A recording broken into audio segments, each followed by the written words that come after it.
შეგიძლიათ გააკეთოთ ძალიან ადვილად. ეხლა აქედან მოდი. შიგნიდან იქნება აი ეს. ეხლა კიდე წიწვებს მოვიტან, აქეთ ხარისსაც გავუკეთებ და იქით ორნი ვაკეთებთ ამას და ფიქრობთ გამოვიდეს 2 საათი. კიდე რა უნდა მეთქვა? უბრალოდ რა მინდოდა მეთქვა.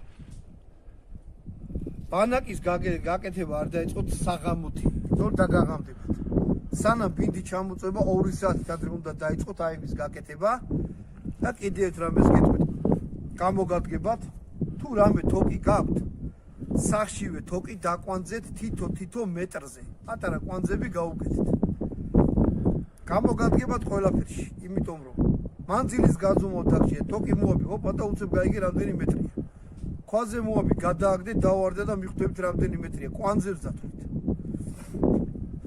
არ ვიცი ამდენად გამოგადგებოთ, მაგრამ თოკი თუ გაქვთ წვრილი, გქონდეთ დაკვანძული ეგ ხელს არაფერში არ შეგიძლიათ. მერე შეგიძლიათ გამოიყოთ ამას. ეხლა მე ამას გავაგრძელებ. ზემოდანაც ესე გადავხურავ, გვერდიდანაც გავაკეთებ. უკვე საკმაოდ შეცივდა ასე თქვა და მეცავ ჩქარო.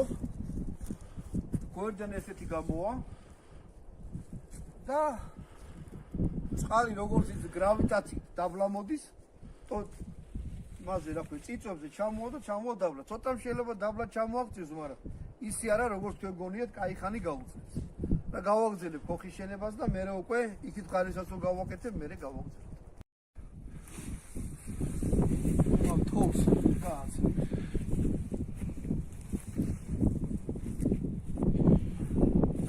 ეცადეთ კი არა და ტოტები ყოველთვის იყოს ზემოთ და ქვემოთ.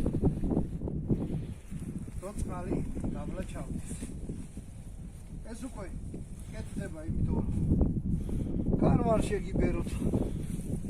თავი მყუდროს რო იგზნოთ, ეგ არის ძალიან. კიდევ ერთხელ გავიმეორებ, ნუ ესებით გააკეთოთ რაღაცა ძალიან კაპიტალური. არც ეხლა ისეთი რომ ნიფრიფის ქოხი იყოს და ნიომა დაანგრიოს. აკეთებთ რამის გასათენებელს. გვერდებიდან არ არის საჭირო ისეთი ხშირი დაფარვა. როგორც ზემოდან, იმიტომ წყალიზე უნდა შემოვა, გვერდებიდან ისი არა. და გვერდები უფრო ხარისის არის. კიდე ერთხელ ვიტყვი რომ